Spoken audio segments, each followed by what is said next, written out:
Yo, I am dying. It's way too hot. That's it. That's my PSA. Please turn down the sun a bit. Oh man. Oh man, indeed. Why does it have to be so hot? I'm like, I'm gonna be complaining about this the entire stream. So, rip to anyone who's like watching this. Like, this would be funny if we were watching this as a VOD in like winter, and like, why is he complaining about it being hot? I mean, of course you know, but like, I don't know, it's funny. Or is it? I don't know, my brain is frying. It is frying indeed.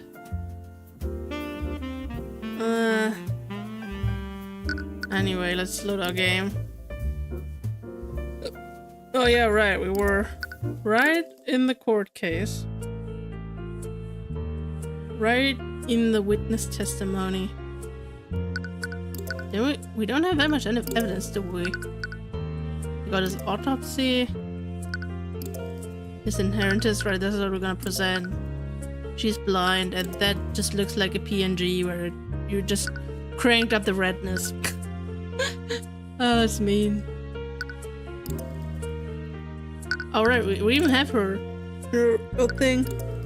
5 years old. She doesn't... I don't know. She doesn't look that much older, but I guess this is just anime. So we'll have to live with that. There have testimonies that said the defendant was seriously in debt. She must have murdered the victim to get a part of his inheritance. No. Your Honor, the prosecution's case against my client is riddled with holes. And the prosecution's God damn it. And the prosecution's proposed motive is the largest amount of them. What do you mean, Mr. Mora? Of all the elements in this case, the motive is the most believable. Your client would have had much to gain through her father's inheritance. That may be.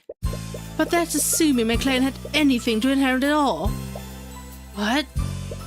Your Honor, my client fled from her psychologically abusive father 5 years ago. How do you think he would have reacted to that? Lord Frege was petty was a petty and vindictive man. Do you honestly think that he'd leave his inheritance to someone who disobeyed him so egregiously? No, he'd do everything in his power to make sure she didn't see a shred of his wealth. Oh no. She has a point. Yes, we're already well aware of this. The moment she slams her cane down, you notice the prosecutor wins a little. But she quickly hides it and regains her composure. She's like, damn man, got me again. On the night of the murder, the victim made the decision to disinherit the defendant. However, his murder deprived him of the opportunity to submit his will to his attorney. This only further proves the defendant's motive. She would have needed to act quickly, lest her father submit the changed will. I'm afraid your mistake is still when William Frege didn't disinherit my client that night. He disinherited my client 5 years ago. I have witness testimony from Miriam Frege, William's youngest daughter. By her own admission, her father disinherited my client shortly after she fled the household. What? She never brought that up during questioning. Perhaps she's not as amicable as you thought. If you don't believe me, why don't we call her to the stand and ask her ourselves? What are you planning, Mr. Mora? I have no idea what you're talking about. Well, it's clear we don't get anywhere until we hear from Miriam directly. Bailiff, please escort Miriam Frege to the stand. God damn it, I forgot her voice. Oh, and she looks... I don't know, she doesn't look as pompous. Miriam, is the defense correct? Did your father disinherit Beatrice 5 years ago? I think I gave her like the prince's voice, like, yes. And you didn't think it was necessary to share this information with me? Well, you never asked.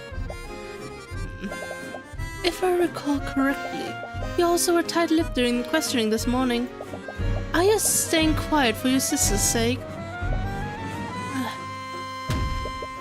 witness just lost her father. You can hardly expect her to recall every detail that's relevant to the case. Which raises a more concerning question. How did you extract this information? Who knows? Maybe you just have a way with people? Regardless, I suppose you have a point. I give the witness the benefit of the doubt. For now. In any case, Miriam, please testify to the court about how you found out about Beatrice's disinheritance. Yes, of course. She said. One day, we all woke up and discovered that Beatrice had fled from our home. She left a note for us, and in it she renounced her name and denounced my father. My father later called me and my sister to his study. He told us that he completely disowned Beatrice and removed any claim she had to the Frege estate. It was probably a threat to us in case we ever chose to go down the same path she did.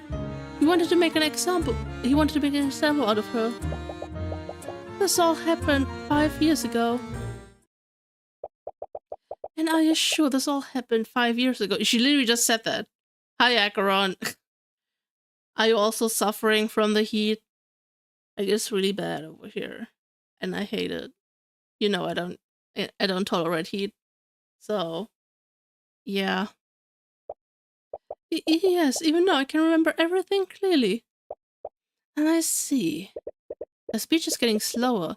Is she deep in thought? Oh, you got rain and thunderstorms. You know what's really weird? According to like the weather report, not report, you know, whatever.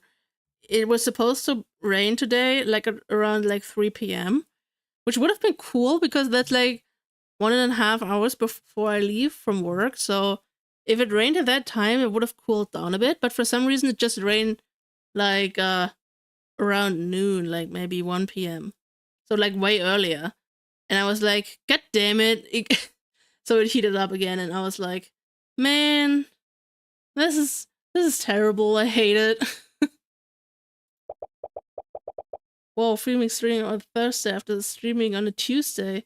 Yeah, now Kratos. I'm so disciplined because I was just like, it's so warm, and before you say anything, I will not disclose the temperature because I know you're gonna be annoying about it. But it's so fucking warm, and I just ate, and I was like, I just want to like lie on my bed and just do nothing, but here I am. I am playing the game. And Leify was there with you in this meeting. Oh god! And as you can see, I can't read either, so there's that. But I feel like that's nothing new. Yeah, she was. However, Leify couldn't have possibly been there. Her words are getting more slurred. You also notice that her balance is slightly swaying. Oh. Hey, are you okay? Of course, oh.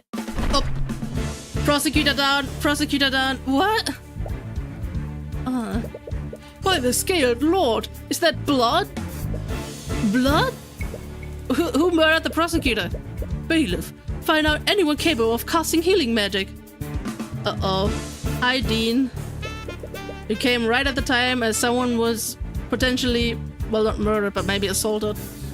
Escort them to the courtroom immediately.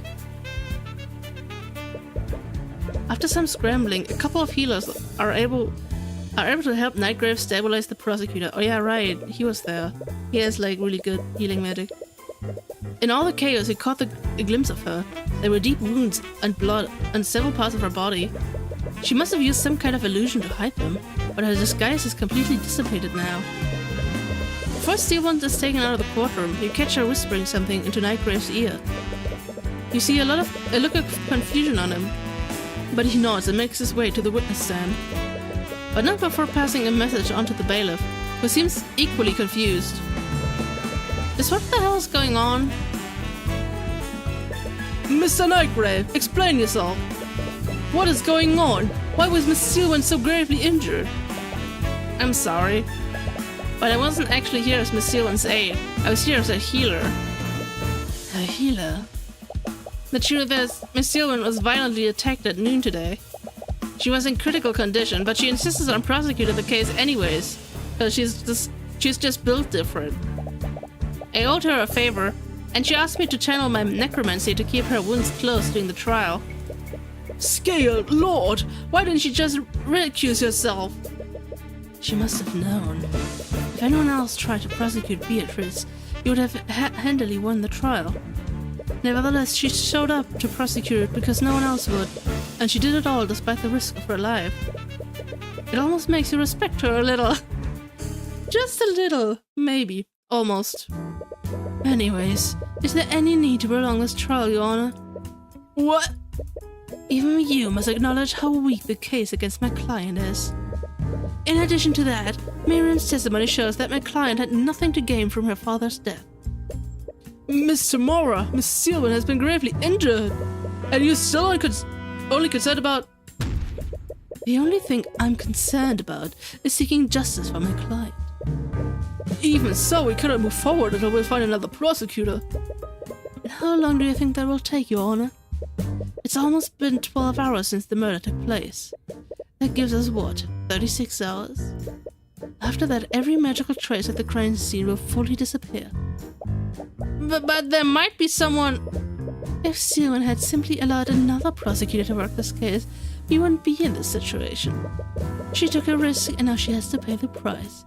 Wouldn't you agree, Your Honor? Damn, she's ruthless. You're not exactly proud of winning this way, but this is what it takes to win, and you won't let any opportunity like this pass you by. Ugh. The judge is clearly unhappy with this turn of events, but it's out of his hands now. Well, due to today's unprecedented events, I suppose I have no choice. There aren't any prosecutors available to immediately take Miss Seelman's place. We will take a brief recess. After that, I'll deliver my verdict. Damn. Objection! Cuthbert, why? You're not a prosecutor. Your Honor, I'm afraid you can't pass the verdict just yet. I had a change of careers. I'm a prosecutor now. Deal with it. Mr. Cuthbert. Oh god, I could say Mr. Cuthbert. Cuthbert, what the hell are you doing? I don't know. But what I do know is that there was a massive contradiction in Miriam Frager's testimony.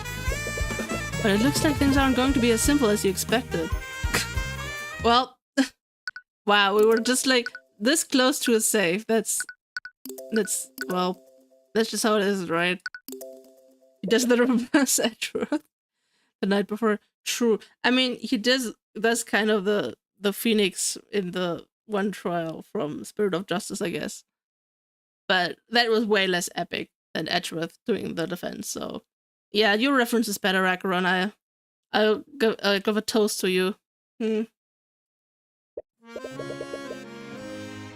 Ugh. I feel so out of place here. Despite your clear hatred for the nobility, you found yourself at a party filled with aristocrats. Ow. You hardly recognize anyone, but many of the people here clearly recognize you. You're used to receiving dirty looks from the upper class, but you can literally feel everyone's disdain for you. God damn it! I'm gonna be back in 1 second.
I have returned. There was someone at the door. Because of course. Why not? Why are you in the corner by yourself? I can't believe I let you talk me into coming here.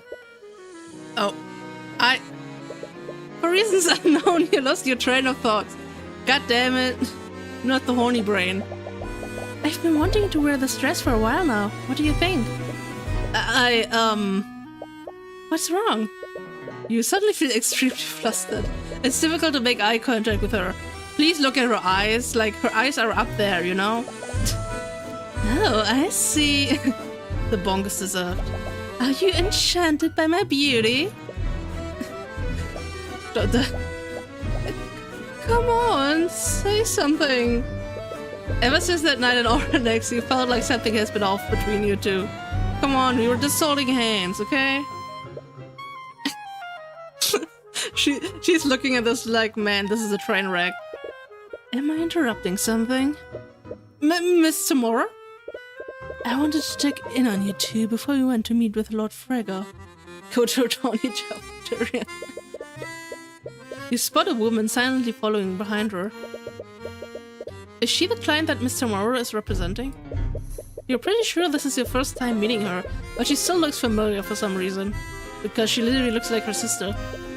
Hi, I'm Tyrion Cuthbert. I'm Mr. Morrow's ward. You extended your hand out to shake hers. She has an aristocratic air to her, so you hope you're not being too informal. Instead of taking her hand, she claps her hands together and takes a deep breath. What? So sorry. I didn't mean to do that. It's a bit of a habit of mine. Oh. Nevertheless, she finally shakes her hand. Why are so many awkward people here? I swear.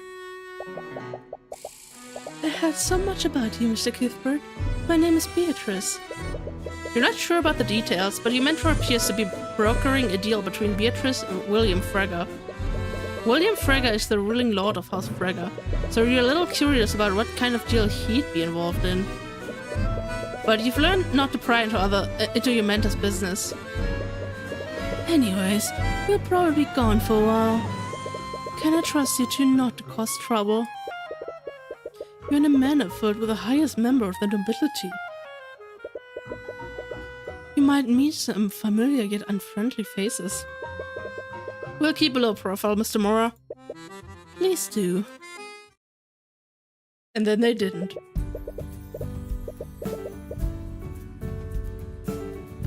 So, why were you so insistent on accompanying Mr. Tamara to the Lord's Ball? That's... You know you can tell me anything, right? I guess everything that happened in Ornex made me think about things. I don't really know anything about my past or where I came from. I didn't want to think about it because of my dad and mom, but... You wanted to find out who your biological parents are. I do, but I don't know. But I don't know now. Being here is starting to make me feel weird. I still have my mom, and looking for my birth parents feels wrong somehow. I don't think that's true. Really? Mr. Morrow adopted me when I was a child, and she gave me a purpose in life. But I still keep my childhood memories of my mother close to me. Mr. Morrow and my mother are both important to me.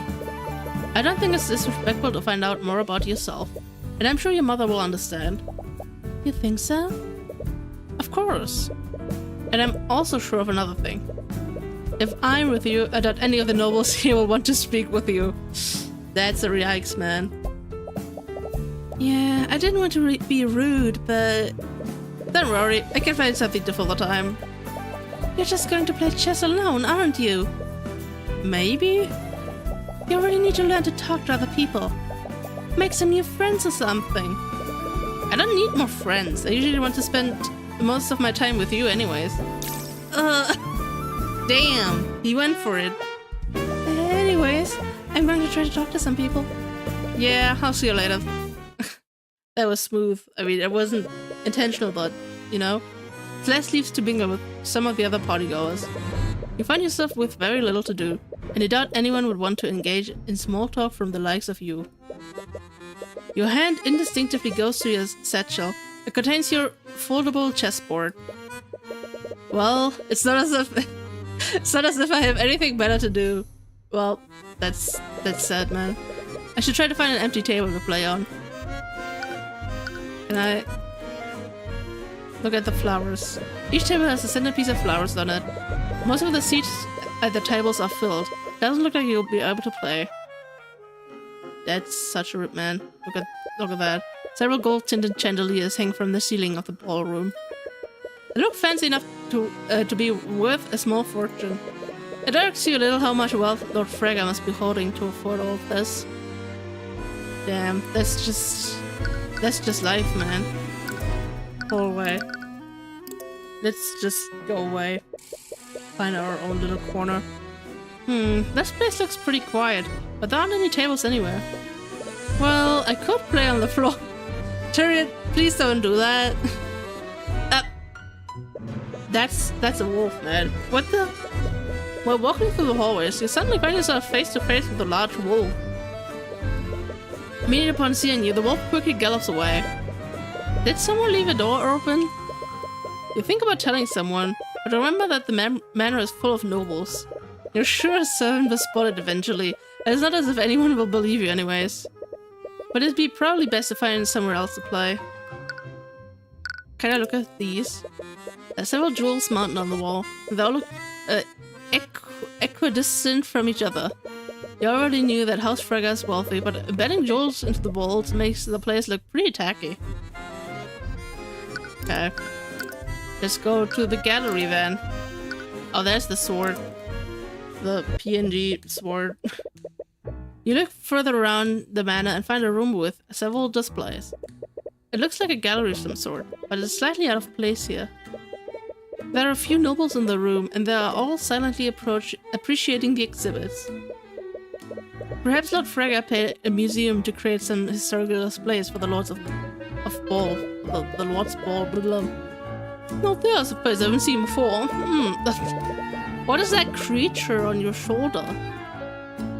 As you take a closer look at one of the exhibits, an old man approaches you. Is that a monkey on his back? You got quite the bad eyesight. Hello, my name is Harold Haroldson. I'm the curator of this collection. Harold Haroldson? Is that a pseudonym or something? No. Harold Haroldson, historian. I see. Wait, he's a museum curator? He must be extremely knowledgeable about Wyvern God's history. You wonder... Would you happen to know anything about the ancient dragons? Ah, like the Scaled Lord or Athelion.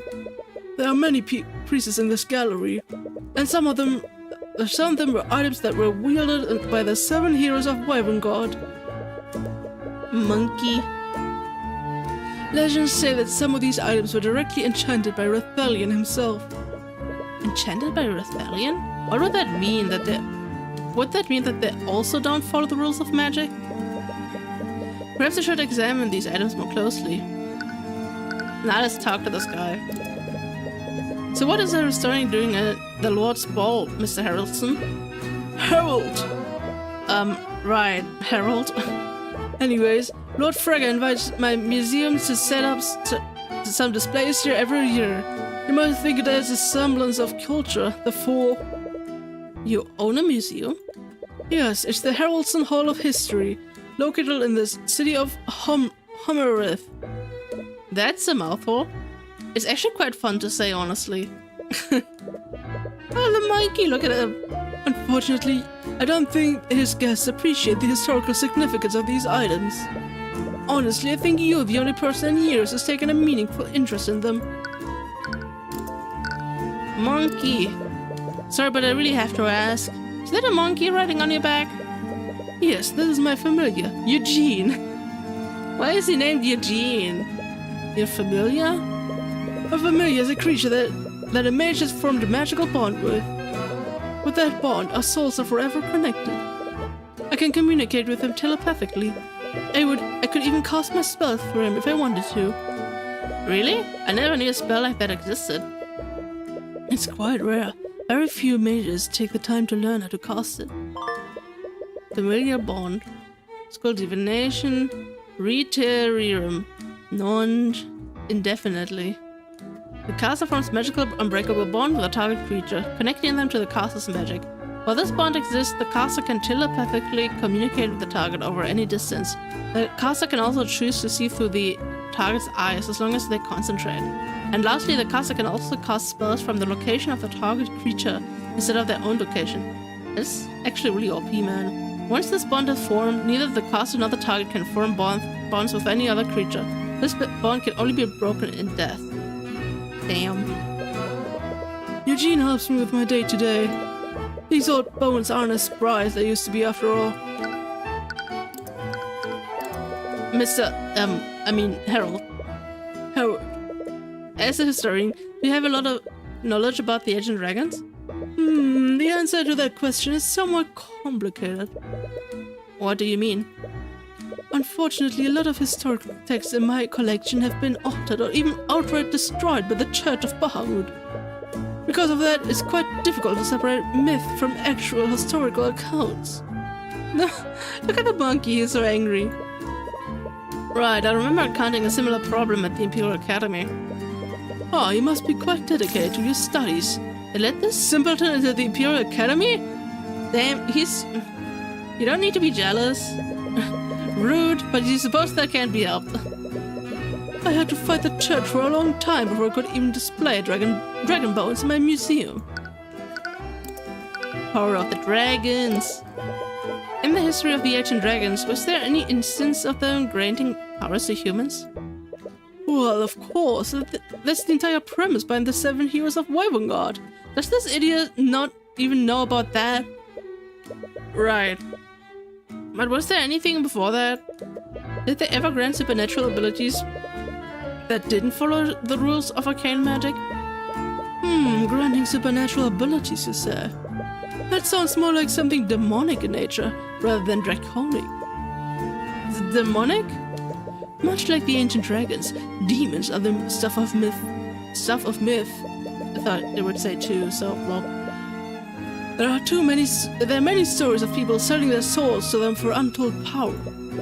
Selling their souls? I can't. My attorney's runestone. What can you tell me about this, Miss Harrelson? Sorry, I'm not really sure what to make of this. Man, this is lame. What about your little monkey spell? Nothing. Can I present you your monkey? Wait, his name is Eugene Harrelson. That's actually pretty cute. He does not want to talk about his monkey, man. That's such a rip. It's a painting of some sort of scientist. That man is Dr. Luke Cuthbert? He was an alchemist and inventor from one of the branch families. He is well known for his studies into imbuing intelligence into automatons. Intelligent automatons? Would that make them similar to arcane constructs? Yes, actually. I would be surprised if Lord von Sanctus used Dr. Kupfer's research to create those constructs. So in essence, von Sanctus is taking credit for someone else's work. I mean, that's just the nobility, am I right? He looks chill. It's a painting of a researcher. That is Professor Matt Froland. He was a professor of some renown. He was a researcher of combinational magic theory. What's that? It's the study of how different types of magic interact with each other. He famously ran an experiment on what would happen if 2 anti-magic fields overlapped each other. That's actually pretty interesting. What were the results of the experiment? Well, they had mages enter the space where 2 fields overlapped. Turns out that those mages were able to use their magic in that space. Wait, how would that be possible? They would have had 2 anti-magic fields affecting them. When 2 fields overlap, they cancel each other out. I heard that it's akin to multiplying 2 negative numbers together. Crazy. It's a pair of golden earrings. There are small jewels embedded into each of them. Those are the earrings of vitality. It's said that the Skilled Lord imbued a portion of his immortality into these. Legends say that whoever wore them would have their lifespan increased tenfold. The Skilled Lord could do things like that? Of course, he is the Skilled Lord after all. Earrings of Vitality. The earrings of vitality are an ancient artifact when worn by a creature that creature's wounds will slowly heal over time. Furthermore, its holder's lifespan increases tenfold as long as they're worn. Legends say that it was created by the Skeleton Lord himself. Are there any spells that can create a similar effect to these earrings? Not that I know of. A spell like that would probably fall under the school of necromancy. And I'm sure you know how much the kingdom scrutinizes that type of magic. I mean, it's also the healing magic, you know? I feel like they're being a bit stupid. It's a pair of metallic armbands. There are several magic runes engraved onto them. Those are the armbands of intellect. I need those. They were actually created by a member of House Frega many centuries ago. Centuries? That would make these armbands one of the first creations of artificery. That's correct. Legends say that whoever wore these armbands would be granted unparalleled levels of intellect. Many believe that House Frega created these to aid them in their study of magic. The armbands of intellect are an ancient artifact. When worn by a creature, that creature's intelligence would be increased beyond the limits of an average human. Legends say that it was forged by a member of House Frega to further their study of magic. It's crazy, man. It's a crimson-red short sword. And that's the sword of spell-eating. Legends say that it has the power to protect its wielder from any kind of magic. So it's like an anti-magic field. In a way, yes, but it has less than heroic origins, I'm afraid. It's said that this sword was created through a blood pact between a mage and a demon. A demon? Legends say that some demons had the power to absorb and nullify magic. A demon must have imbued some of that power into the sword. Or at least that's what the legends say. The sword of spell eating is an ancient artifact. When wielded by a creature, that creature and anything connected to them, physically or magically, are immune to all harmful magical effects. Legends say that it was forged through a blood contract between a mage and a demon. Is it safe to put something like this on display? What if the legends are true? Don't worry, these displays are fortified with several abjuration spells. I bet even Lord Steelwood would have trouble getting into this. We know his security is probably not gonna hold. The artifacts on display at the Lord's Ball were protected by layers of abjuration spells. Even a highly skilled mage would have trouble breaking into them. Okay. Anything else?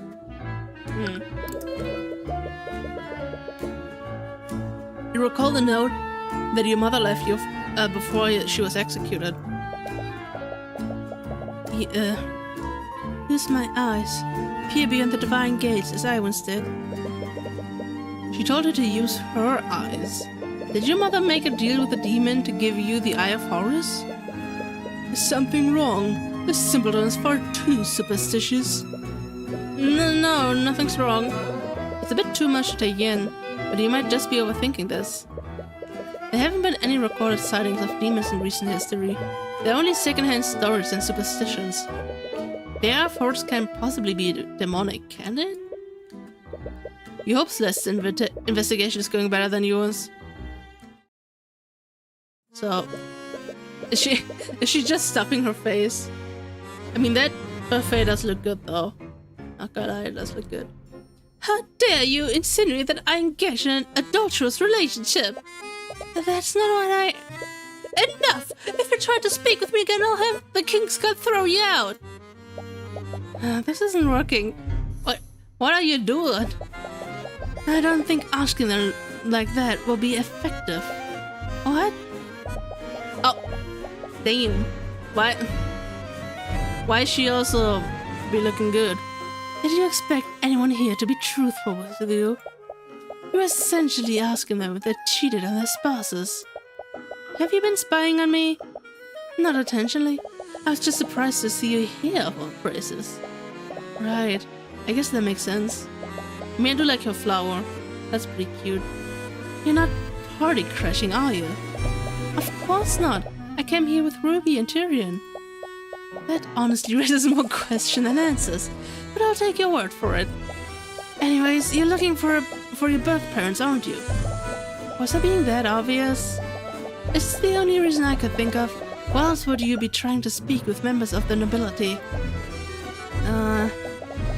I don't know if it's any of my business.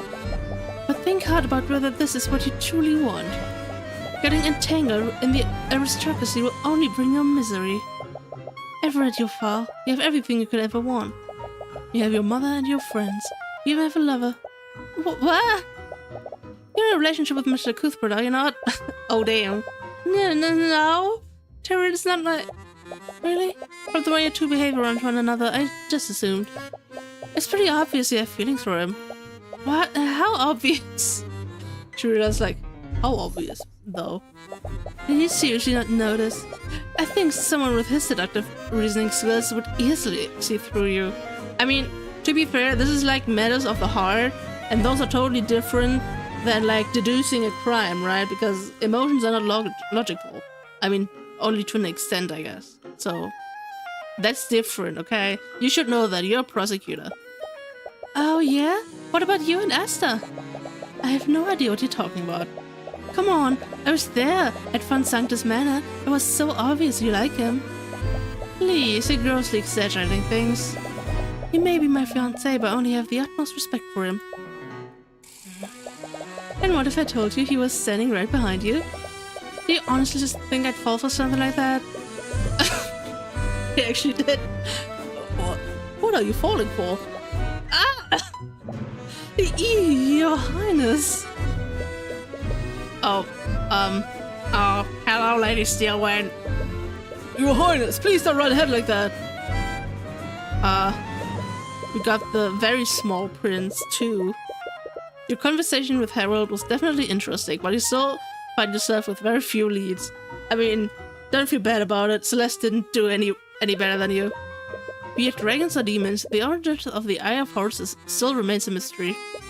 You find yourself returning to the ballroom, and you spot Celeste in the corner with some other people. Is she with Asta and Steelwind? Hey Asta, what do you think of Steelwind's dress? It suits you, almost Steelwind. You look lovely. Oh, guys! I love that. Gross. You know what? So true. You approach the group. As you approach the group, you're stopped by an iron from the King's Guard. He stares you down. What? Repair your Arcanum! That was the incantation for detect magic. Knight stares you up and down. Celeste hasn't cast any spells on you lately, so he shouldn't be able to see any traces of magic. Oh, Mr. Cuthbert. What was that all about? My apologies, they were making sure you weren't disguising yourself with an illusion. The King's Guard are charged with keeping us safe. They must take every precaution to protect us. Oh, and who might you be? Do not speak so familiarly with me, peasant. Oh God. Alaric, don't speak to him like that. Why shouldn't I speak to him as I please? I am Prince Alaric de Vivengard IV. I will not demote myself by showing courtesy to a commoner. Great. They're raising the kids like total assholes. Doesn't he mean to mean? Well, Alaric de Vivengard, Prince. I'm terribly sorry about it, Mr. Cuthbert. It's fine. It's whatever you expect, right? Anyways, weren't you supposed to be investigating your birth parents? Oh, that was me. I thought because of her sprite, she was like making fun of me. Leave the poor woman alone. She started it. Right. I'm actually quite surprised to see you both here. What brings you to the Lord's Ball, Mr. Cuthbert? You were just accompanying Miss Tamara. Our client has business with Lord Fragga. Her client? Oh, she angry. Beatrice. Oh. Yeah, wait, weren't they engaged before? That's a bit awkward. Beatrice suddenly storms through the ballroom. She almost walks right past you before she hears Asta's voice. She looks furious. Did the discussion with Lord Fragga go badly? Oh, that voice. Is that you, Asta? It really is you. You called him Asta instead of Your Highness. Do they personally know each other? Acheron, bro. Prados is just... He's just laughing, man. He's just having a great time, I hope. I'm glad to see you again. It's been quite some time. He is happy and sad. How do you do that, man? PD in a box.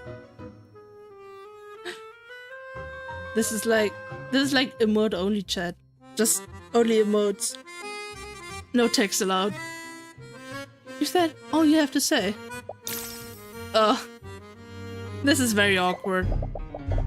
It appears you do have much to talk about. I'll be taking my leave. There's a bit of tension in the air. Celeste, we should probably get going too. Yeah. Well, we just ran out of there.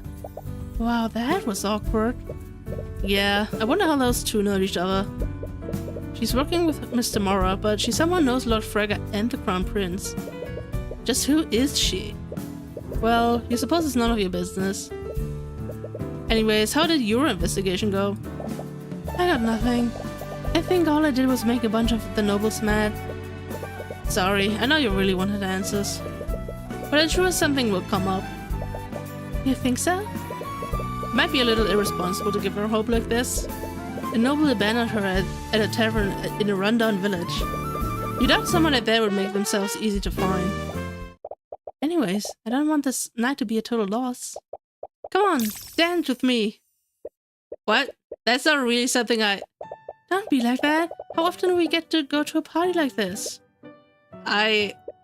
Before you have a chance to object, she grabs your hand and starts dragging you to the middle of the room. You'll receive a few dirty looks from the aristocrats nearby. Celeste, people are staring at us. Who cares what they think? They're nobles. They're going to hate us no matter what we do. She takes hold of your other hand and begins to pull you into a waltz. He looks so awkward. Oh no. I don't even know how to dance. I've never done this before. It's easy. Just stop being so awkward about it. That's easy for her to say. Alright, just tell me what I need to do. Well, first... You need to be closer to me. She's going for it. With one swift motion, she pulls your body closer to hers. Watch my movement and try to follow my lead. You seem to know a lot about these things. Oh my god. Tyrion, where are you staring? Where is he staring? Where is he looking? I had to do a lot of networking when I was a mercenary. Do you know how many times I had to charm a merchant into hiring me? I see. You really don't know much about her, do you? You carefully watch the position of her feet and try to match her movements. Her feet. Yeah, that's what we're looking at. Right. After a while, you find yourself able to match her rhythm. Acheron is hyped for this. But you still accidentally step on her foot every few beats. She doesn't seem fazed by it. Either she's being polite or she genuinely doesn't feel anything. She doesn't feel any pain anymore. Tyrion is in her feet. No, please. You're getting it, but don't focus so much on where your feet are. Just look at me. My eyes are up here. What? Come on, do it. You try to break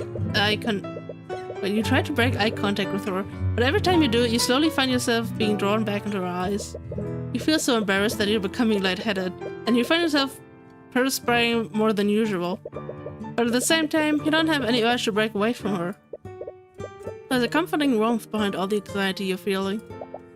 Ah, there it is, the infamous Tyrion Cuthbert. Never turns away from challenging a noble, but can't dance a step to save his life. Her expression doesn't betray a hint of it, but you still detect feelings of nervousness from her. Is she just as flustered as you are?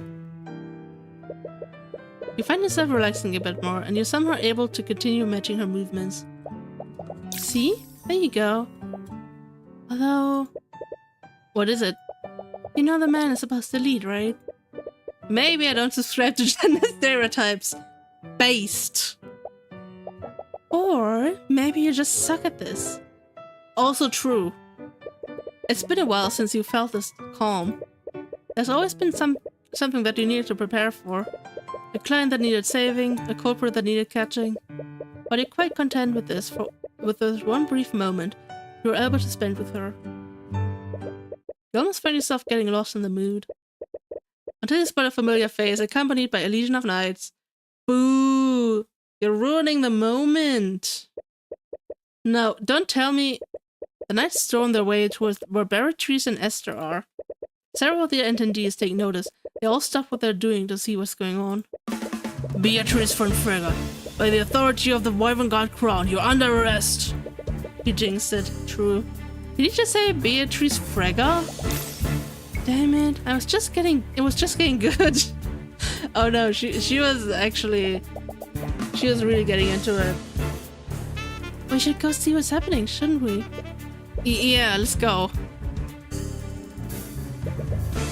You are completely out of line, Commander. I thought I told you to stand down. Do you not recognize who you're speaking to? Let go of Lady Frege.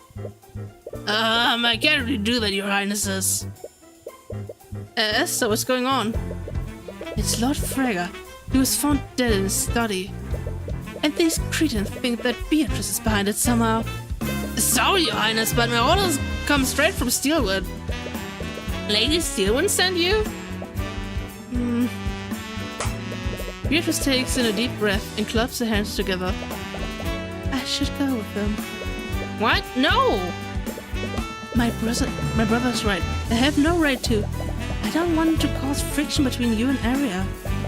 She's always been meticulous. I'm sure she's just being careful. I'm sure I'll be exonerated once they thoroughly investigate what happened. Okay. I'll leave that what you truly want. What? You can't just let them take her away.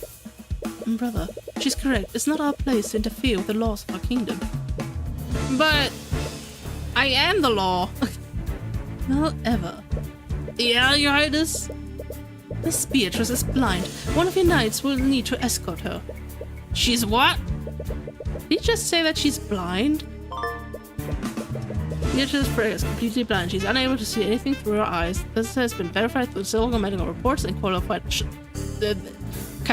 whatever you pronounced that. And we already had that evidence. We didn't need it again. Anyways, we're going to need to take you to a holding cell, lady. One of you should stay with her to guide her through. Please, I may be disabled, but I'm not a child. Beatrice walks past the knights and heads towards the foyer. It appears that she already knows the way out. Well, there she goes.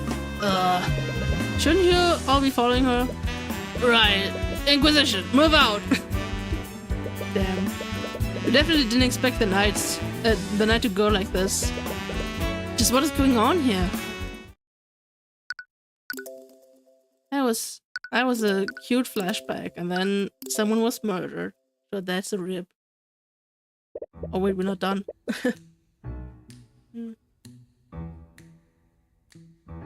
I can't believe they kept us here until noon.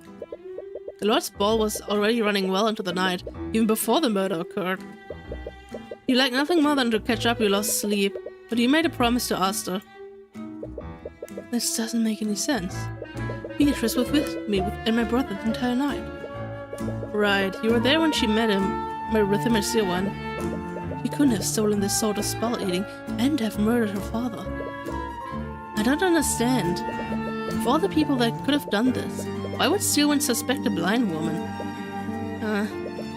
Mr. Cuthbert, could you defend Beatrice against these awful charges? I don't think I even need to. What? Beatrice is Ruby's client. I'm sure that she'll be the one defending her. Well, that certainly puts my mind at ease. Or does it? What's wrong? I don't know if I'm asking too much, but could you still investigate the crime scene for me, Mr. Cuthbert? What? But you just said that Miss Tomorrow will... I know, and I don't doubt her abilities. But Beatrice is a dear friend of mine. I'd like every chance of her to be found innocent. You said she was a dear friend. They must know each other since she's a Frege. But why would Miss Tomorrow of all people represent a member of our noble house? There's still a lot of things you don't know about her. Of course, I'll also compensate you for your services. Consider yourself blessed. A commoner like you could only dream of a job like this. Alaric. The tiny prince has a point though. A payment from the crown prince does sound tempting, you know what? You know, as they say, get that bag, king. I can't believe this. Les returns to the ballroom. She's changed back into her normal clothes. What's wrong? The people in the courtroom said that they couldn't find my sword. That they told me that someone must have stolen it. What? Huh. When Celeste went to the coat room to change, she was told that her sword had gone missing. Someone else must have taken it. That's rude. Why would someone want to steal Celeste's sword? Aside from your group, everyone else at the ball was an aristocrat. You do recall saying that it was forged in the Eastern Kingdoms. Someone might have stolen it because of its rarity. We can probably keep an eye out for it while we investigate the manor. This might all just be some kind of mistake. I hope so. But anyways, where should we start first? We should head to the crime scene. I remember reading that they found Lord Frega's body in his study. Let's go over there. Let's talk first. Are you worried about your missing sword? No. Well, yes, I am worried. But I'm sure it'll turn up eventually. She's trying her best to hide how worried she is. We hope you're able to find her sword somewhere. Where should we go next? The body was supposedly found in Lord Frega's study on the top floor. We should probably start our investigation there. Sure.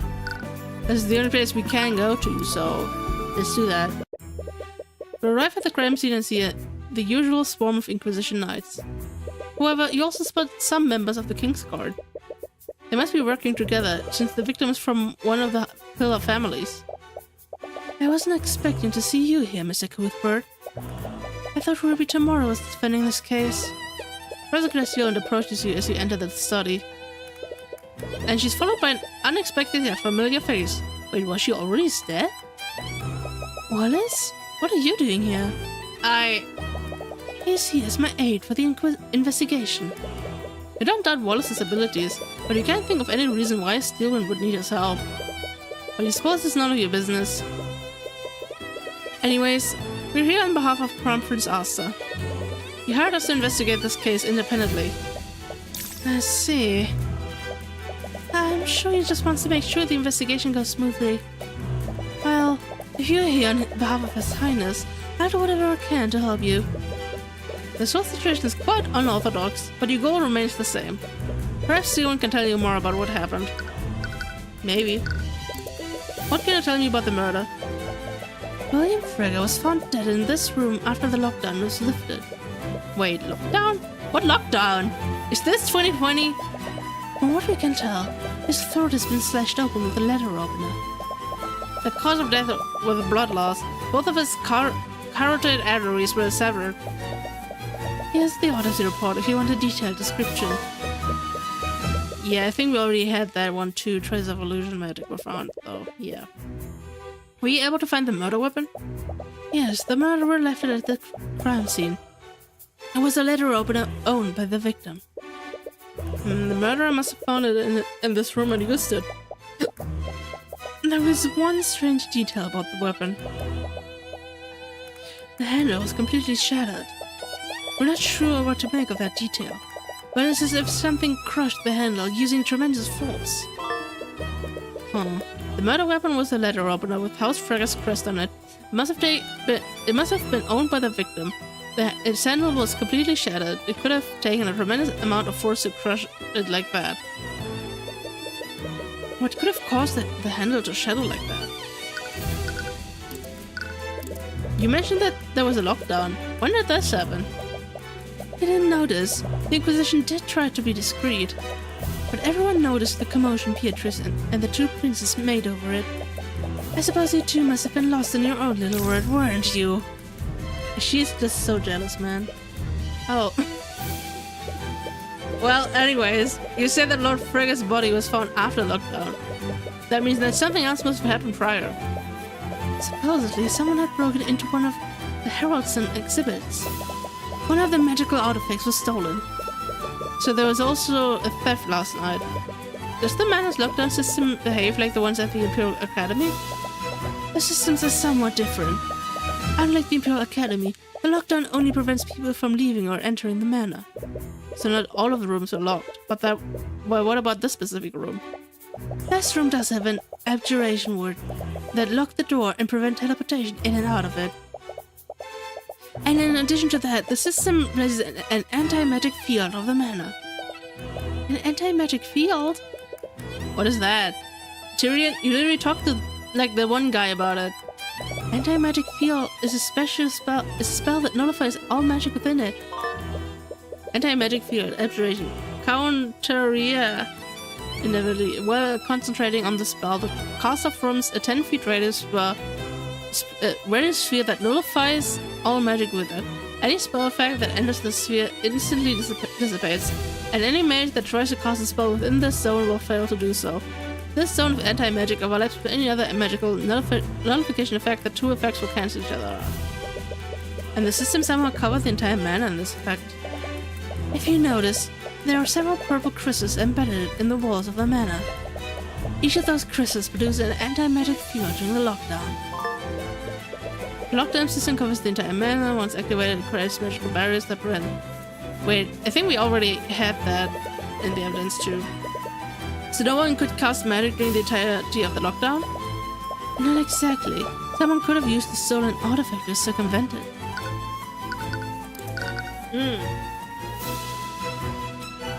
That's a lot of dialogue, Mr. Wynn. You mentioned that someone could have used the stolen artifact to get past the anti-magic fields. Which artifact was it? Tyrion, you were literally there in the museum and were asking the guy why is he so clueless? It was the sword of spell eating. That was the demon-forged item that could supposedly nullify magic. If the legends were true, someone could have used it to counteract the lockdown system. After Lord Harrison reported the theft, the Inquisition discreetly placed the manor on lockdown. They searched every room in the manor to try to find it, but it was eventually found in Beatrice's bedroom. And that led them to believe that she had stolen it. That's correct. The King's Guard moved to arrest her, but Prince Asta ordered them to step down. And it didn't look like she was planning on fleeing, so they planned to wait until after the party had ended. But then they found Lord Frega's body. Correct. We believe that she used the stolen sword to nullify the magic locks and break into Lord Frega's study. But if she had the sword, why wouldn't she use that to commit the murder? We're not entirely sure. We have a few working theories. She might have wanted to prevent the theft from being tied to the murder. Or perhaps she had more confidence wielding a knife over the sword. Regardless of her reasons, it's clear that the sword wasn't the murder weapon. So she's not just being implicated in Lord Frega's murder, she's also being charged with stealing the sword of spell eating. But what possible reason would she have to do either of those crimes? Okay, I was about to say, are we talking about the motive? Since the body was found here, was Lord Frega locked in this room during the lockdown? Yes, William Frega knew that this room should have been secured. He was supposedly in a bad mood and had locked himself in this room for most of the night. He refused to let anyone into the room. The only person he spoke to after that was his daughter. His daughter? Are you talking about Miriam? No. Lord Frega had another daughter. I'm referring to Leffe Frega, Lord Frega's middle child. She tried to tell her father about the theft, but he was apparently preoccupied with something else. He said he wanted to stay in the study for the rest of the night. When did this happen? It was shortly before the lockdown was activated, a little after 1 AM. I see. Oh, she also looks cute. After this meeting with Beatrice Frega, William Frega retreated into his study and locked himself in his study. He refused... Wait, why is study capitalized like once and then not the other time? That's weird. He refused to speak with almost everyone who tried to disturb him. The only person he spoke to was Leffe Frega. She told him about the theft of the swords of spell eating a little after 1 AM, but William didn't seem to care and returned to his business. Leffe must have been the last person to see Lord Frega alive then. We should speak with her and get more details about Lord Frega's actions that night. By the way, Sirwin, do you have a map of the manor? I do. Would you like a copy? Please and thank you. Frega Manor, floor 1. The map of the floor. And floor 2. Let's look at that. Okay, so we were here. That's the storage room. That's the study. Stairway for you. Bathroom, pantry, kitchen. Okay, and that. Beatrice's room, Miriam's bedroom, Leafy's bedroom. I'm still like... It's still weird that they would just leave her bedroom like that, you know? Like Beatrice's. She like literally fled the manor like 5 years ago. Why would they keep it like that? Were there any other witnesses aside from Leafy who saw Lord Frege that night? Perhaps someone had heard what happened from a nearby room. There was someone who heard the altercation, but it was quite obscured. A servant was trapped in a storage room nearby.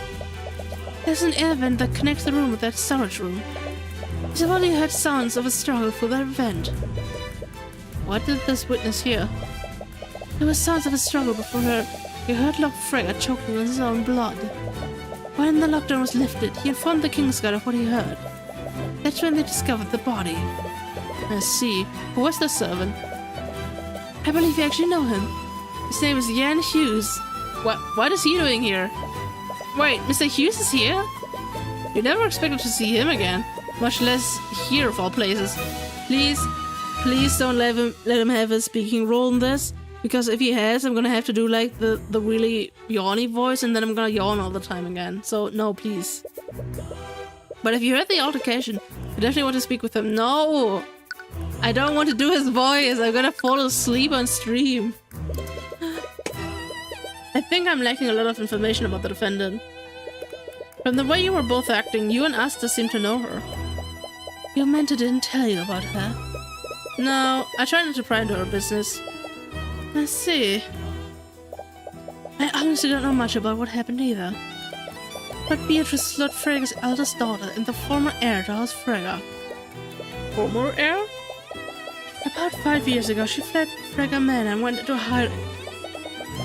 None of us knew where she'd gone. She ignored any attempts we made to contact her. She even used her magic to prevent us from scrying her. Last night's ball was the first time in years that Asta and I had seen her. Beatrice fled from her family 5 years ago and went into hiding until the night of the murder. Many of her friends and family members hadn't seen or heard from her. But if that's true, how did Miss Samora meet her? That's a good question. Would you happen to know why Beatrice is meeting with her father after all these years? I have some ideas, but nothing concrete. I was hoping you could tell me. Tamara and Beatrice have both refused to disclose anything about their meeting. Damn it! What could that meeting have been about? Speaking of which, I haven't seen Tamara anywhere in the manor. As the defendant's attorney, I would have thought that she'd be here to investigate the murder alongside you. That is strange. But Miss Tamara has always had her own ways of doing things. Perhaps she's using a different strategy. The strategy of just don't investigate anything, just make everything up and you'll be fine. That's always the best strategy. Anyways, I met that she met with her father to request financial aid. Why do you say that? I have it on good authority that she was deeply in debt. That's the only reason why she would speak with her father after all these years. It's also why I believe she murdered her father. You think she murdered him for his inheritance? It's the only motive that makes sense. Alright, there's a lot to work through here. The prosecution will try to assert that Beatrice committed the murder. But what would she have needed to do to carry out all the actions described? So the first thing we need to do is narrow down the time in which the murder occurred. When did the murder occur? The body was discovered after the lockdown was lifted. And Leafy Frege saw her father alive before it was activated. He entered his study and she watched as the lock engaged. The murder occurred probably during the lockdown? Yeah. Right, the murder must have occurred during the lockdown. That means that the murderer somehow got past the abjuration wards that protected this room. Oops, sorry. Those wards blocked teleportation, and they magically locked the only door leading into this room. Silver and the Inquisition believe that Beatrice used this sort of spell eating to get past them. Regardless of what they think, we need to assume that the murderer used some kind of magic nullification to get into William's study. But that's not necessarily true, is it? What if the murderer entered the room before William locked it? If they were in the room when William locked it, they would have been trapped here until he decided to leave. Not only that, they would have been discovered the moment the guards entered his study. Maybe they used some kind of invisibility? Or they could have teleported away the moment the Kingsguard unlocked the door. Teleportation didn't occur. We didn't find any traces of conjuration magic. What about Celeste's theory of an invisible assailant? I'll admit that we did find traces of illusion magic. But the moment the guards saw the body, one of them cast Detect Magic. With that spell, they would have seen any invisible people hiding in this room. Wait, you can use Detect Magic like that? Of course, it's standard procedure. Like all spells, invisibility leaves traces of magic on the person it's cast on. So mages can use Detect Magic as a way to see through invisibility. So we know for sure that they weren't here before or after the lockdown. This means that whoever committed the murder used some way to bypass the abjurative wards that protects this room. The murderer somehow entered William Frega's study despite it being protected with abjurative wards. These wards magically locked the only door leading into the room, thus it prevented teleportation in and out of the room. It's possible to temporarily nullify these wards with a sort of spell eating. Like, do spells taste good? Just a thought. The next thing to consider is the murder weapon. Where did the murder weapon come from? It was a letter opener that was presumably owned by William Frega. The murderer probably used it to avoid leaving evidence that incriminated them. Lord Frega destroyed the artifact in Beatrice's room, yeah, I guess. Took it, destroyed her. In the storage room, Frega's study? Yeah. I was like, yeah, this is it, right? Like, I was second guessing myself. Right, the letter opener came from this room. The murderer probably wanted to avoid using a weapon that would have implicated them. So they decided to use it and leave it here after the deed was done. But that leaves a glaring hole in the prosecution's case. And what would that be, Mr. Cuthbert? What is fraud with the prosecution's case? Everything! Leafy Frega is completely noble, that's so true. Beatrice Frega is completely blind? Beatrice Frega is completely blind. Even if she were somehow able to break into a highly guarded exhibit, how did she slip past the guards and enter Lord Frega's study? Furthermore, how did she locate the letter opener if she couldn't see it in the first place? None of it makes sense.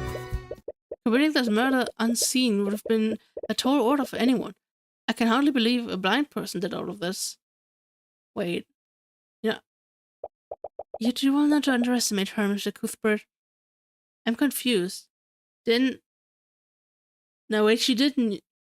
Because I thought in the last stream when we were like, oh yeah, she's blind, she couldn't have done it, she was like surprised or something? I guess. I don't know. I guess she didn't know about that, but she wanted to say something and we were just cutting her off, I guess. What? You don't know her as I do. She's far more capable than you realize. She must be the one behind this. I suppose I wouldn't know, but the idea that Beatrice did any of this is so ludicrous. I suppose I can't change your mind about that. But I have to ask you a question, Mr. Cuthbert. What would you do if you discovered that one of your clients was guilty? What? I mean, I tend to have an insight into these sort of things.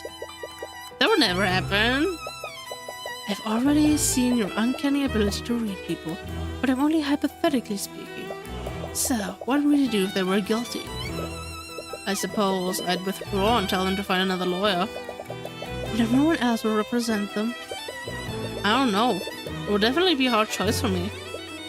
But I would never be able to represent them if I knew the truth.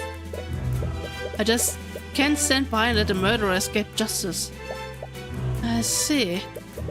Why do you ask? I need you to take my place. No reason. Okay. Anyways, she's made her stance clear. You still have a lot of leads to follow up on. You should move somewhere else. Or we haven't even looked at the room. Ugh. What's wrong? You can't see it, but the entire room is covered in traces of abjuration magic. Everything's glowing white. Right, that makes sense. There were several anti-magic fields covering the manor. Those fields probably left traces of abjuration everywhere. I won't bother showing you the traces of abjuration I find while we're here. Yeah. What if I do it anyway? Prepario Arcanum! Okay. Could imagine everything is just blinding white and you're like, oh, my eyes. It's a trace of illusion magic what body was. The assailant must have used some kind of magical disguise. Or they turned themselves invisible. True. Whoops. There's a pool of blood and a chalk outline where the body must have been. There's a large mahogany table at the end of the room. Lord Fragger must have done his work here. They really have nothing to say about anything. There are several books about economics and politics. It doesn't look like there's anything of note. Why does his face look like that? It's a painting of some sort of scholar. There's some text on it. Rook Resignar, economics scholar and aristocratic accountant. He was known in some circles as Rook the Cook, due to his ability to cook the books of the four pillar houses. What? Rook the Cook. He was cooking, man. Sometimes I wish I could have a nickname like that. What about Crimson Demon? Not that one. That's the rip, man. There's a window that leads into this room. Could the murderer have escaped through here? No, the window doesn't open and the glass is magically reinforced. Damn. It's a bookshelf filled with books. I wonder what kind of books that Fragger owned. Wait a minute, they're all blank. All of his real books are on the floor or at his desk. Wow, what a show-off. Is this my set for the investigation? You know what? This was... I wonder, if we go back to the court, like, this would actually be really epic if this was Miles Edgeworth investigations, but you're actually in court. Like, you're actually being a prosecutor. That would be actually kind of cool. Like, in Miles Edgeworth investigations, you're kind of just on the field. I mean, you have the same mechanics as in court, but, like, you know, it's just not the same. So that would be actually kind of cool. It's a fireplace. Could the murderer have ended through here? That wouldn't be possible. The chimney is far too narrow. Even a small child wouldn't be thin enough to fit through it. God damn it, we can't accuse the little prince. Also, 1 second.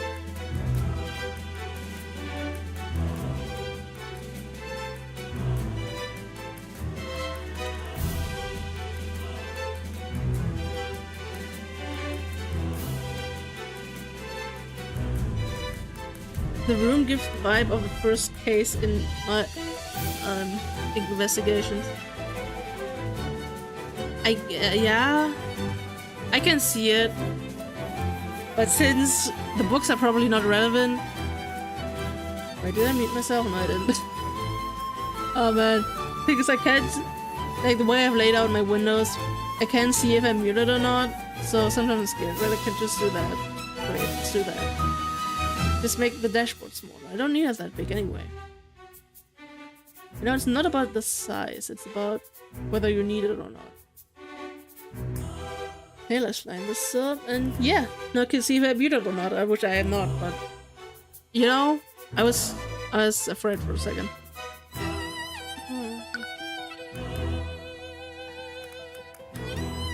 Nothing about the plant, no.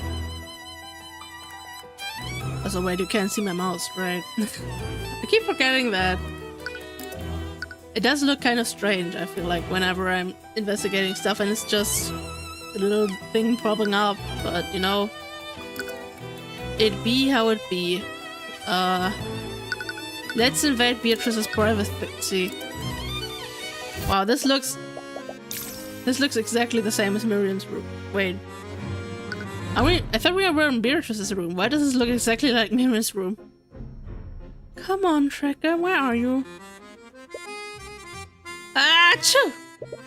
As in Beatrice's room, you're unexpectedly met with a large cloud of dust.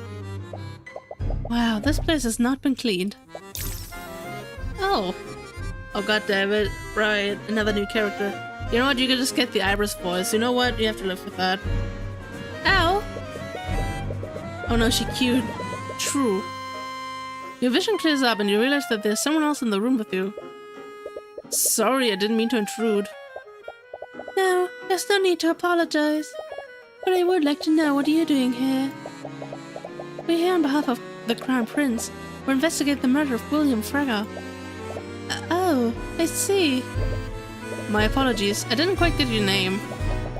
My name is Leffy Frega. Occupation, noble. So this is Leffy.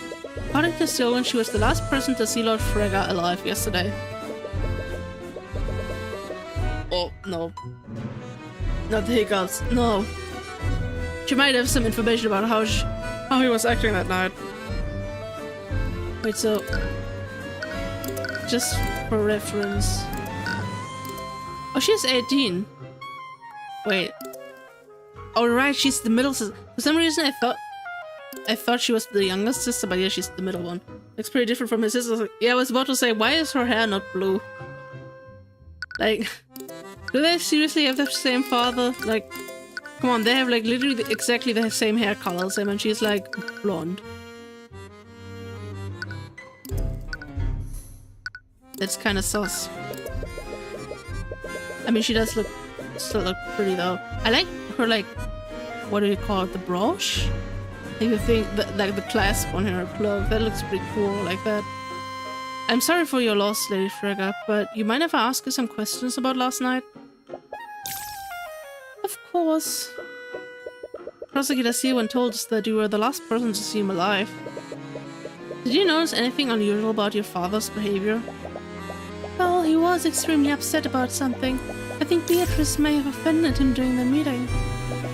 The servant said that he wanted to be left alone. He retreated into his study immediately after the meeting. I tried to speak with him when the theft was reported. I did not read that correctly. But he didn't much care about the missing artifact. He told me to leave him alone and let the Kingsguard investigate the sword. He was probably busy making the changes to his will. Now that's an interesting thought. When did you speak with him last? It was before they activated the lockdown. It was a little after 1 AM that night. After his meeting with Beatrice Frega, William Frega retreated into his study and locked himself in his study. Oh yeah, right. That's the same. Through Leify's thoughts, you know that he entered the study to make some sort of adjustment to his will. Do you have any idea what he was doing in his study? What? No, I have no idea. You detect some fear from her. Lady Frega, is there something you're not telling us? It's important that we know of your It's important that we know about your father's actions before his death. I'm sorry, I don't know anything else. My father was a private man and didn't share much with anyone, even his own family. I wish I could be of more help, but I really don't know anything else. I refuse to believe that's why he was killed. She's clearly holding something back. If you can reveal what she's hiding through an argument, she might be more willing to cooperate. But you need more information about William and his will first. William and the will. In the meantime, you should figure out what else she knows. Sure. Oh, that's a lot. How about we look at this room and, like, see how eerily similar it is to Miriam's. It's a highly extravagant bed. It looks similar to the one in Miriam's dorm. Okay. His dresser covered in a layer of dust. Doesn't look like it's been touched in years. It's a table for guests, but it's extremely dusty. Repario Arcanum! Oh. There's a trace of transmutation magic under the bed. I can't see it clearly. Let me take a closer look. Is that her sword? It's Crimson Lotus! What? It's my sword! What? You never knew her sword had an A. So this is where it's been. And why would it be here? This is also the room where they found the sword of spell eating. Are the two thefts related somehow? I guess someone was just really into swords and just collected them. But why? The only thing similar about them is that they're both swords. There's definitely more to this. But what? When Celeste went to the code room to change, where it was taken, later found the missing sword. Wait, you later found the missing sword was found in Beatrice's bedroom. Devs, that's a typo you can fix. This was also like more of a like phrasing than typo, but you know what I mean. This was also the room where the sword of spelling was found after it was stolen. Are these two elements related somehow? Probably. Oh. I don't know if we should. Okay, I think we're gonna go to the storage room first. Because they said we need to know more about William Frege and his will first. So we're gonna do that first, and then we can see if we can like do all of our thing in one go, and then just do the argument. You're at the storage room hoping to investigate the event that connected to Lord Frege's study. When you came across the person laying on the floor. What? Jan? Is that you? No. Oh man, what's with all the noise? I was having such a good nap too. And that yawn was genuine. Mr. Hughes. Whoa, it's you two. Why are you taking a nap in the storage room? I needed to take a break from all the chaos going on. The King's Guard won't let us leave until they finish investigating the murder. And this pompous noble shooed me away when I tried sleeping on one of the couches. I didn't expect anyone to find me here. Anyways, the prosecutor told us that you... Oh, like I said, this is not good. The prosecutor told us that he heard the murder from here during the lockdown. Do you think you could tell us what happened? Oh, why not? My nap's kind of ruined anyways. Can I? Yes! It's a stepladder. I agree. No! You're supposed to argue about this. How can you agree? How can you do that? Don't forget to examine this room. I think I already examined the most important part. There are several boxes in this room. They appear to contain various cleaning supplies. Yeah, oh. It's an event that leads into Frege's study. You know, it's how can they just agree that it's a stepladder? Like I'm shocked. Supposedly Jan heard the altercation between Lord Frege and his assailant through this. Prepario Arcanum. Nothing. You. Oh, I keep yawning. So you're working as a servant now? Not exactly, but I was part of the catering staff. The twins started their own food business after Frege threw us out of the academy. Right. Sorry about that. No, it's not your fault. Even if Redmond was still headmaster, I'm sure the board would have found some other way to get rid of us. Wait, are Valentina and Valerie here too? No, they just contracted some stuff of Lord Frege for the Lord's Ball. I think a bunch of other businesses did the same thing. You wonder how they feel about this. They lent their services to the very man who got them fired in the first place. Damn. I mean, I hope they just ripped him off, you know? William must have offered them a lot of gold. Like, yeah, that's what I believe. They just ripped him off. They were like, you know what? We're gonna take so much money from him, he won't even notice it, but we're gonna make serious bank with this. Man, I can't believe I got myself pulled into another murder investigation. I mean, this is how life goes sometimes, you know? You can't help it, I guess. Do we have bad luck or what? The prosecutor told us that you had the altercation through the event. Could you tell us exactly what you heard? Well, I didn't hear everything. I was taking a nap in this room when it happened. Why were you napping here?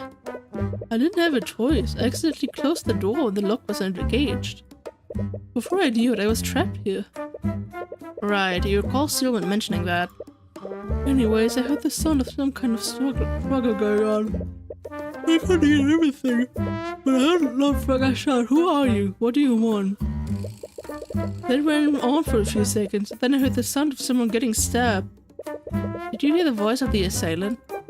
They didn't say anything, but I did hear them. Their voice was really raspy. I think that some had a sore throat or something. Or they were trying to mask their voice. Yet he was trapped in a storage room near William Frege's study. He took a nap but was awoken to the sounds of some kind of physical struggle. He heard Frega shout, "Who are you? What do you want?" After a few more seconds, he heard the sound of someone being stabbed. What kind of sound does being stabbed make, you know? Like, I would have gotten it if William Frega screamed, but like, I guess he couldn't since he was dead instantly, but like, do you hear that through the air vent? Like the little like you know? I get it, but that's like such a quiet sound. Do you hear that through an air vent? I'm just questioning this. Why did you enter the storage room anyways?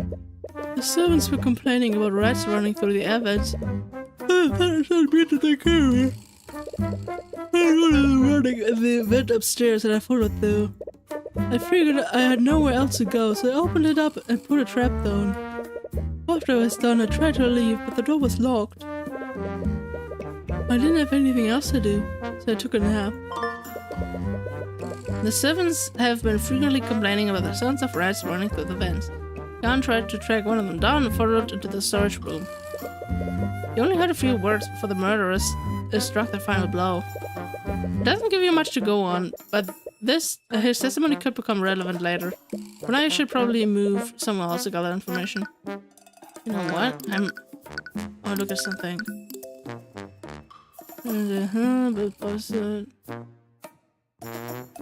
His throat was slashed. He wasn't even stabbed.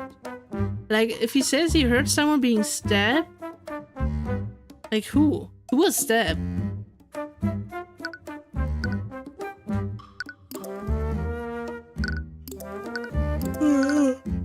Okay. Well, let's go back to the ballroom, I guess. Probably nothing. Okay, fine, we talk to you. But if I can't do her whole psychological profile, then what's the point, man? I noticed that this room hasn't been cleaned recently. Do you know why? It's because I've forbidden the servants from cleaning this room. And why would you do that? Beatrice is very dear to me. I couldn't bear to have her room disturbed after she left. This room was the only memory I had of her as she left. You suppose that makes sense. She must have been holding on to the hope that her sister would return. And what about the sword of spell eating? Do you know how it ended up in this room? I'm not sure. It's possible someone planted it here to frame Beatrice. I can't say why they would choose this room though. Maybe they thought it would be abandoned? What kind of person was your father? Oh, complicated emotions. Doesn't look like William Frega was very beloved. My father was a complicated man. He was a brilliant scholar and businessman, but he was a cold and distant father. I see. Did he have any enemies? Because I see. You see, I have no enemies. As the head of House Frega, he controlled nearly every banking house in Wyvangard. There were many people who resented his wealth and power. Can you remember anyone specific? Perhaps someone that he slighted recently? There was Lord von Sanctus. The ruling Lord of Ornax? Yes, I heard that he was recently involved in a court case. My father has been using the controversy as an opportunity to slowly take control of von Sanctus Industries. And from what I've heard, he's been extremely bitter about that. Von Sanctus' reputation must have taken a hit after the Dracogon trials. I mean, he was like... we basically proved he murdered someone, right? Or like... yeah, he actually did murder someone. So, you know... even if he wasn't convicted, at least the people know that he's evil. You doubt he'd get himself involved in another murder. But you can never be too sure. You want to speak with him and get more details. God damn it. Although he would he even consider cooperating with you? Anyways, are there any other enemies that he might have had? No, none that I can think of. Okay. What can you tell me about Beatrice Frega? I heard that she fled the Frega estate 5 years ago. Before she left, Beatrice was one of the most powerful mages I'd ever seen. She is incredible. At the age of 13, her talent for magic had even eclipsed my father's. But it was never enough for him. What do you mean? Before my mother died, he desperately wanted a son, but he only ever had daughters. Everyone thought that Beatrice would inherit House Frege from my father, but our family knew the truth. William Frege would never leave his legacy in the hands of a woman, because he's a misogynist. What? No matter how hard Beatrice tried, my father would never acknowledge her accomplishments. He was extremely cruel to her. He constantly belittled her achievements and dismissed anything she said to him. And after the accident, he used her disability as an excuse to take away the little influence she had. There was an accident that gave her a disability? Is that why she's blind? The accident. If it's not too painful for you, could you tell me more about Beatrice's accident? Is this even relevant to the investigation? Any small detail could make a difference. I need to learn everything I can. I'm not sure about exactly what happened, but it was a magical experiment gone wrong. Beatrice was working on a project at the Imperial Academy. She was trying to create a new spell formula. We're still not sure what happened, but there was an adverse magical reaction. The resulting explosion seriously injured her and left her completely blind. I can't imagine how she must have taken that. Actually, she was probably the most unfazed by what happened. But that didn't matter. My father saw his opportunity. He told me that he was relieving her of her duties so that she could recover. But I knew the truth. He was going to take away her political power and social standing. She was reduced to a mere decoration for her home. And that must have been why she left. Did she contact you during the time that she was missing? No. No one had heard from her during that time. But as much as I was worried for her, I was also a little happy. Unlike Miriam and I, she had finally broken free from my father. I have no idea what would cause her to return here. You think you've learned everything you can for now? Perhaps I should move elsewhere. Where else can we move? The sitting room. Let's sit, everyone. Let's take a big sit. You explore the manor further and find one of the many sitting rooms. And there you have it, it's about a very familiar Why? Why do you need to be here, man?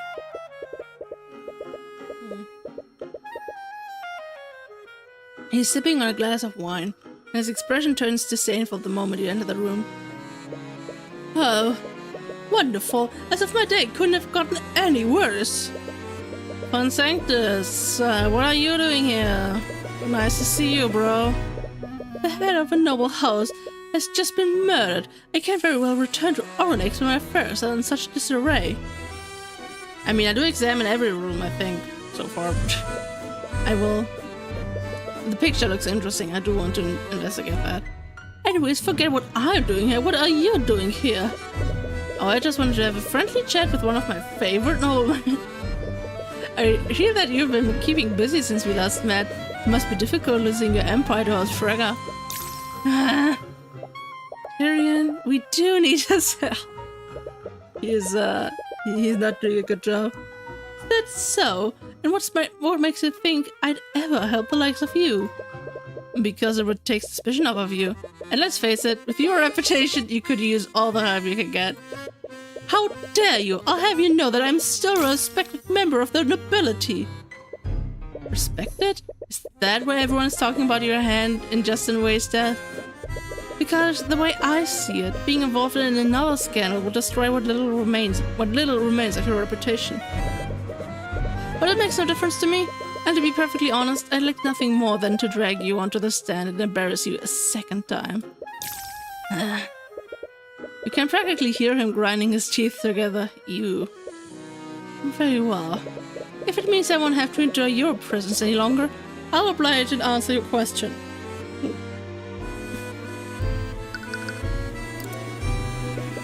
It's a painting of some adventurers at a tavern. I mean, this looks really cool. Wait, is that the monkey? Is that the monkey?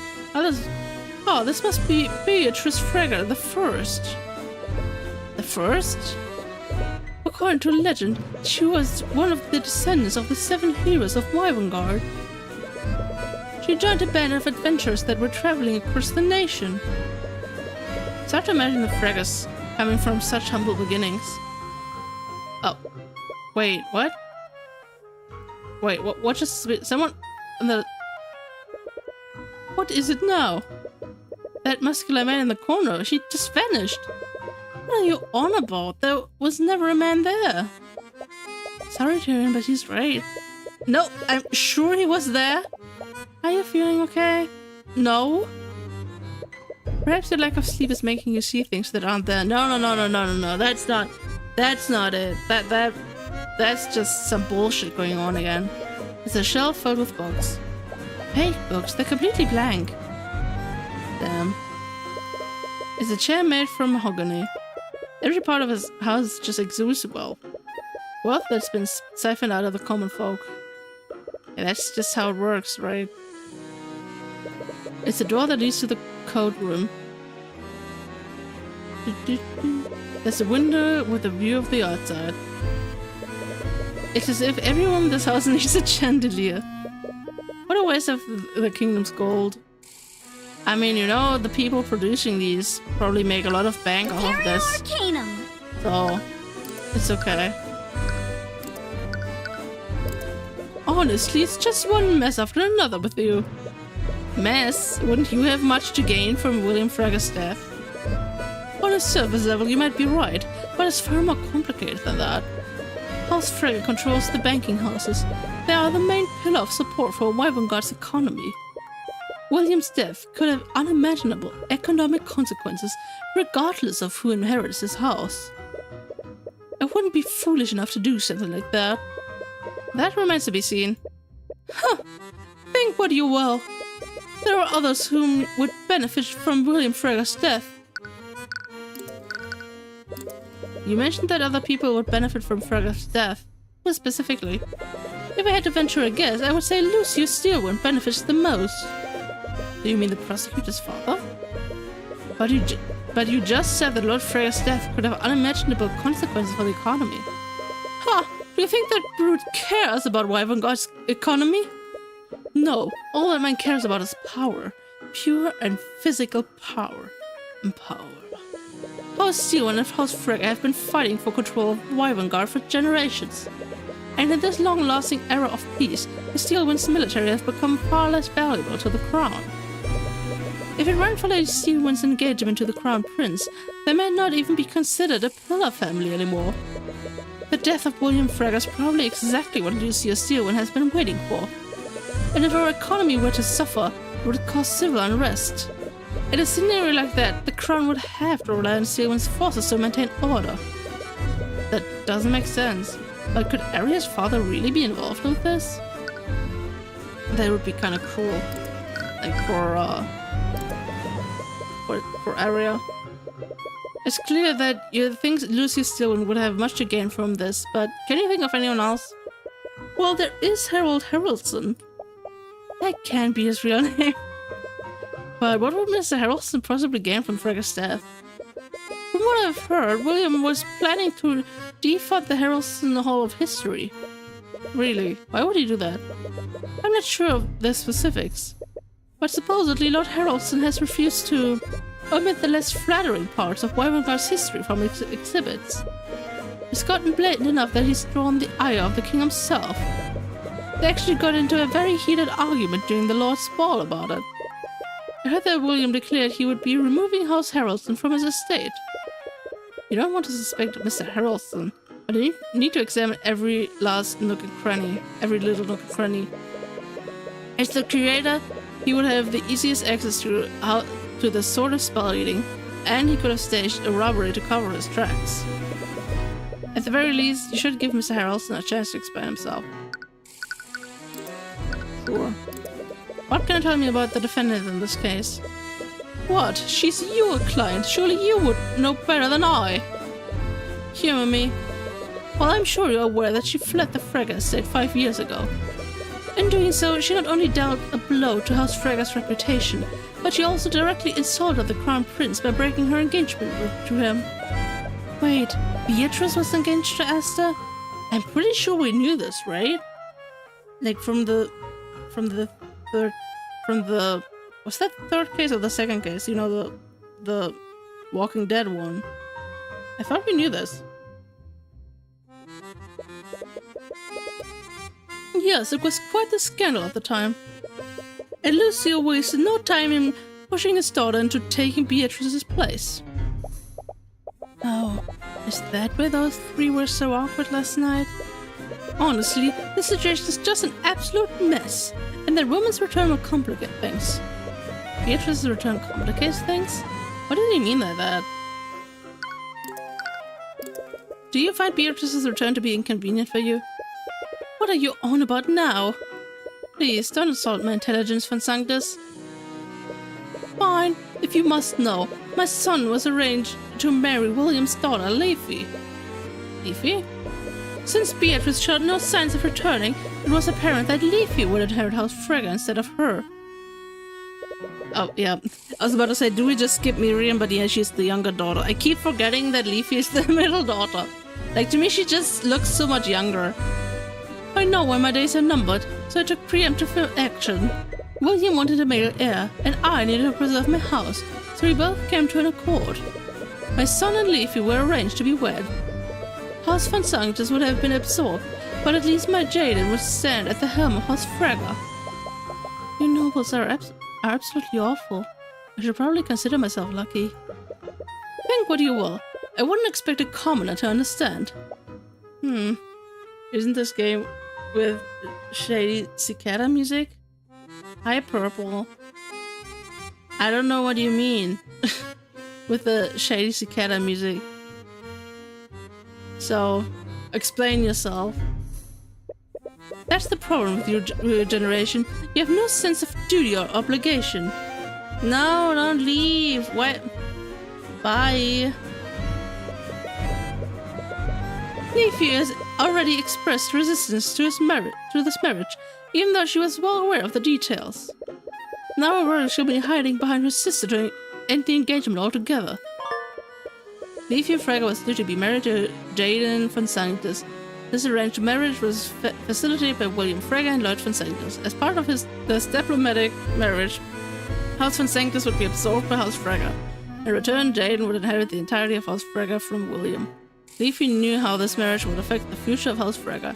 She has expressed resistance to the diplomatic marriage and has been stalling for time. Lloyd Von Sanctus worries that William Frega's death could cancel the marriage altogether. Leafy never mentioned any of this, and as much as she had to think it, William's death would get her out of this arranged marriage. You should talk to her about this. Anyways, Von Sanctus gave you a decent list of suspects. You've probably learned everything you can from him for now. It'd be best to move. Okay, so... Wait, was there anything here? Right, Haraldson. You return to the gallery and see a legion of knights inspecting the crime scene. However, you don't see Mr. Haraldson anywhere. The Inquisition must be questioning him. Perhaps I should follow another lead while you wait for him to return. So, do we do like this now? Do we talk to you? Oh. No, we don't. We don't have her a thing yet. Wait, can I? Wait. Can I, like, ask her about this? What can you tell me about this, Lady Frega? Nothing. Okay. And we're literally just walking in circles. Can you tell me anything? She does not know. Does she know? She doesn't. Leafy's testimony. There to be some adjustment to his will. Okay, I don't think you have anything for me. Anything over here? Do you have anything for me? No. Storage room? Do you have anything for me? No. Oh no, this is bad. This wander around aimlessly. I mean, we just talked to him, so that can't be it. But they just said, can I detect? Oh, I can detect magic. That's cool. There are traces of evocation magic on the shattered glass. Evocation is a school of magic that creates and unleashes raw energy. Wait, what's that? No, that's divination, okay. Yeah, do the familiars leave like a magical trace wherever they go? Since they're technically always magically channeling something? I don't know. It's the most primal of the 7 schools of magic. Someone must have used a powerful spell to blast the display case apart. Okay. So that's it, huh? The display case is completely shattered. The thief was able to do this despite there being several abjuration spells protecting it. Yeah, that's odd, right? The display case holding the earrings of the vitality is completely untouched. Whoever stole the artifacts ignored it. Oh, this is gone. The display case that held the armors of an intellect is empty. The painting of some sort of scientist. Supposedly his name is Dr. Cuthbert, as an alchemist and inventor from one of the branch families. So well known for studies that are imbuing intelligence into automatons. Intelligent automatons, like Arcane constructs? Supposedly different scientists use Dr. Cuthbert's research to create those constructs. So it's sacred for someone else's work. But that's the same, but with Celeste. Find another researcher. His name is Professor Layton. He was a professor of combinational matter theory. What is that? I have no idea. Wow, good talk. Thank you. So what do we do? Do we just... Did we overlook something? Do we just try this? Evie Freya seems behind what her father's doing in the study. You doubt that she's doing this out of malice. She might not even think that it's relevant to the case. But William Freya had many enemies, and he retreated into his study to do something that night. And that something could be related to why he was murdered. We haven't completed her profile. We haven't completed that though. Should I just throw her a bunch of evidence? Oh yeah, right, she didn't say anything about that. Do you guys have anything to say about rats? I doubted it. Sure, Beatrice's return must have been surprising for you. It is, to be honest. I've been hoping for years that she'd finally return. But now that she has, she's just gotten pulled in another one of our family's messes. Okay. Your own testimony. What can I tell you about the...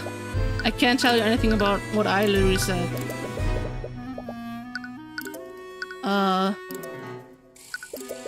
Nothing about that. That was the method of entry? Yeah. Lockdown system. Him. That man. He was my father, but I can't say I have fond memories of him. It must have been difficult to deal with. You have no idea. He was cruel, tyrannical, and only ever cared about his own legacy. He was willing to sacrifice anything and anyone to maintain his power and status, including his own daughters. It sounds like his treatment of Beatrice was particularly harsh.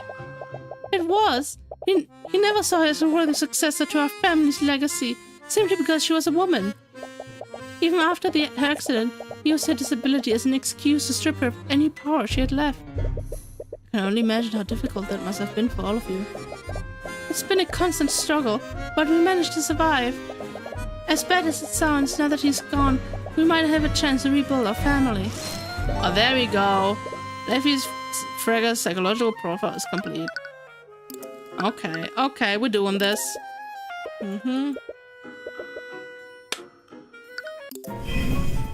Let's go. Argument. Psychological profile. You just met Leafy Frega today, and she has no reason to trust you. She believes in Beatrice's innocence over everything else. She's unusually sincere, so it's unlikely that she is actually involved in her father's murder. She might react well if you respond with a similar sincerity. There's something you're not telling us, Leafy? Because I have a feeling that you know more than you're letting on. What? What was your father doing in his study? I already told you, I don't know. I have no idea what my father was doing. My father was a private man. You wouldn't share something like that with me. Didn't you literally just say... I mean, that's her thoughts. Do we just present her thoughts? He was making some sort of change to his will, wasn't he? What? Did someone else tell him? Why did you find the need to hide this from us? I didn't. I thought so earlier. I seem to disagree with that. We've only just met today, so I understand if you don't trust us. But the Inquisition thinks that Beatrice murdered your father, and they claim that she did so for his inheritance. And that's absolutely absurd. Regardless, your father's inheritance is a likely motive behind this murder. Many people would have a lot to gain from his death, including you. Excuse me? I was not involved in this. How could you even think that I'd be capable of something like this? The prosecution clearly won't shy away from prosecuting members of your family. Is this a true instance where you think that turn the attention next? You didn't mean to imply that you were involved in this, but it's clear that the murderer motive was to take control of House Frega.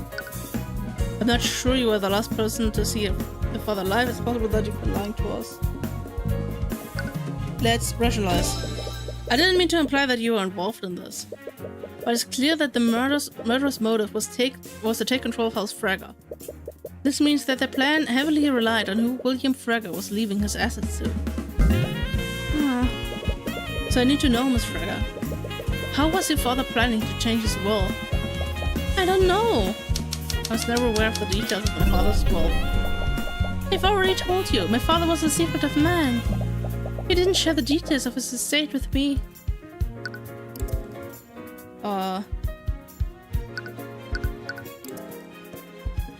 You were the only person who spoke to him, is that it? What is this? The proof that you had some idea of what your father was doing as well? Tyrion, I don't think that really proves anything. Okay, thank you. Oh, I guess it would be best to try something else. Never aware of my father's will. Friends, family man, and see from here. Completely blind.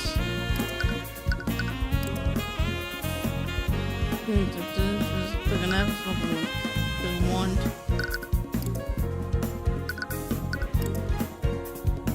I don't know, man.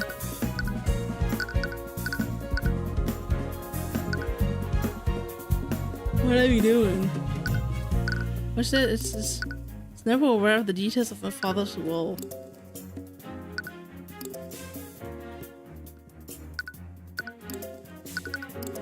And that's just 312.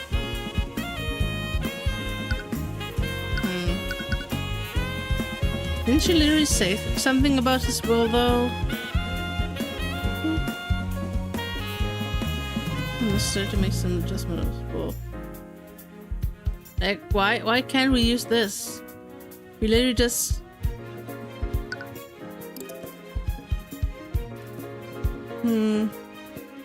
Physical eating.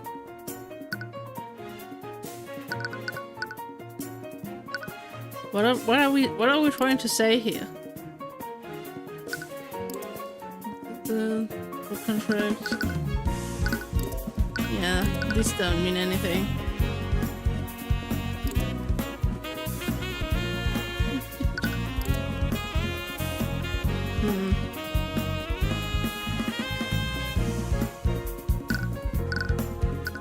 I mean, this doesn't make any sense. What's this? If anything. Try something else. But what though? I'm so confused. I would like... Yeah. Magic.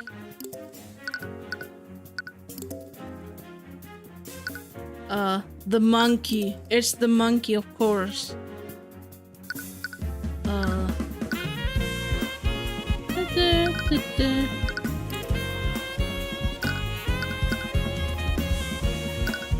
Yeah, I don't know.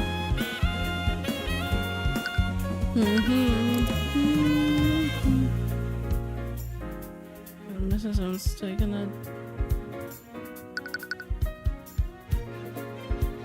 I don't know. What do you want from me, game?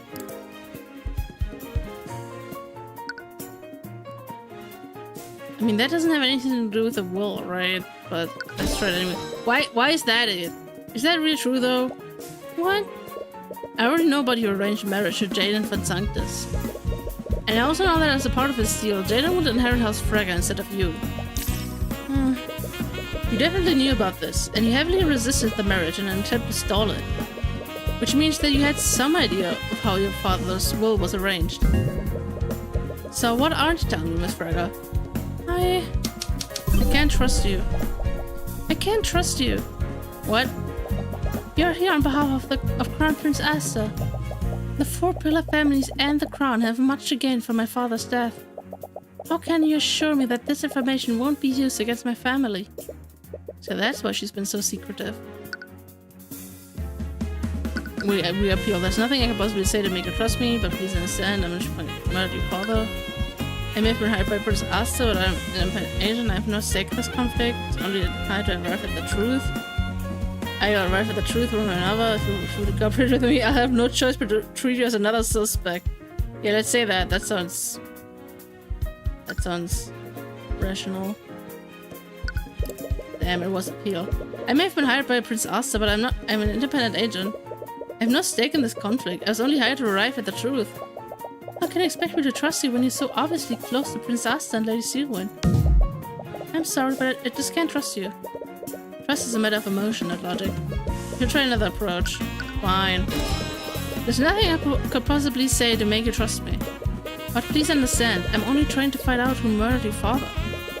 And to do that, I need to know everything that he was doing that night. Argument 1. We stumbled a bit, but we got it. I have no reason to trust you. But somehow, I can tell that you're being sincere. Will you really protect Beatrice?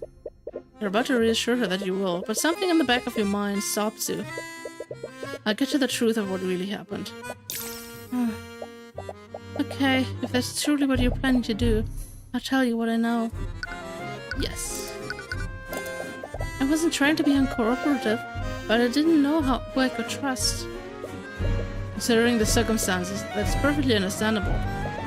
I'm not sure why, but my father was extremely upset that night. According to him, Beatrice had returned and was even more impudent than before. He must have been angry about something she said during their meeting. Oh, that was me. Did he tell you what the meeting was about? He didn't, but I honestly didn't care. I was just so happy that my sister had finally returned. But my father clearly felt the opposite. Before he entered his study, he told me that he would be pruning the family tree. He was going to disinherit my sister and several other members of her family. I've already started drafting a new will to reflect that decision.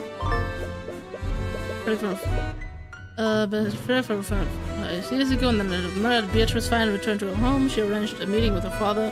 The meeting didn't end as planned. Beatrice angered William Fragga enough for him to declare that he would be disinheriting her that night. Has anyone found the draft of this will? No. It was one of the first things I looked for after the investigation began. The modified will is missing? He doubt that it would even be enforced. He never got a chance to submit it for probate before he died. But you can't discount the possibility that the murderer destroyed it. Did anyone else know about this? No one. I didn't even tell Lady Siwyn when she was questioning me. Because it would have given Beatrice a motive to commit the murder? Anyways, thank you, Miss Fragga. Mr. Cuthbert. Yes? My sister is not a bad person. There's no way that she'd do something like this. Despite what she says, she seems to have some doubts. She's in good hands. Ruby tomorrow is the one defending her in the trial, after all. I hope so. Anyways, you think that you've learned everything you can from Leafy, and that she should maybe try being the prosecution for a change. You know, switch things up. Maybe it's fun. There's only one last person to speak with. Harold Harrelson. Fine. We all... Oh man, I just realized we're like at almost 2 hours now. That was quick, man. That felt way too quick. But let's just at least go there, just so I don't forget where I have to go, and do the little bit, and then once we're free, then we can close-up shot, as you say. This is a complicated mess. As you enter the gallery, spot Harrelson inspecting the shattered remnants of a display case. If you recall correctly, the display case that he's looking at once held a sort of spell eating. Oh, Mr. Cuthbert, I had a feeling I'd be seeing you again. He's working for the Crown Prince. Can he be trusted? Seems word has spread about your deal with Aston. Hello again, Mr. Harrelson. I am sorry I forgot your voice.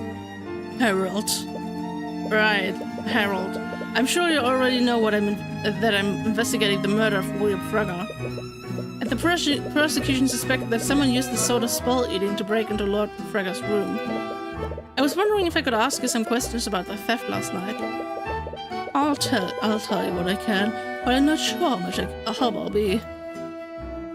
Okay, this is it. This is a good point. I feel like, I mean, yeah, they did say only this guy, and like he was the last guy we have to talk to, right? So I feel like after this we're gonna go back to court. So this is actually like perfect. Because only talking to him. Wait, goddamn, we have no dialogue, but well, we will see that next time. It's only talking to him, and then we are back to the court as the prosecutor. Or as Tamara versus Tyrion? Who knows? Not me. Anyway, let's go back to the title screen. Oh man. That was good. That was some good stuff right there. Also, by the way, I'm sorry that I didn't get the VOD for the last stream ready in time, because I did want to publish it last time, but yeah, I wanted to do that yesterday, but I didn't. I couldn't do the thumbnail, so that was a rip. You're very welcome, Dean. Thanks for watching, everyone. Yeah, that was a bit more of a chill one, at least for me. I don't know, that time really flew by. I don't know, that was fun. Anyway, I'm looking forward to the next one. I don't know when this one's gonna be. Definitely not on Saturday. Most definitely probably not next week, because next week is gonna start Zero Time Dilemma, so that's definitely not a streaming week. And I don't know, I haven't really set my date for July yet, so we will see. But yeah, anyway, hope you guys enjoy. Thank you everyone for watching and for being in the chat, and I'm gonna see you guys in the next one. Bye bye.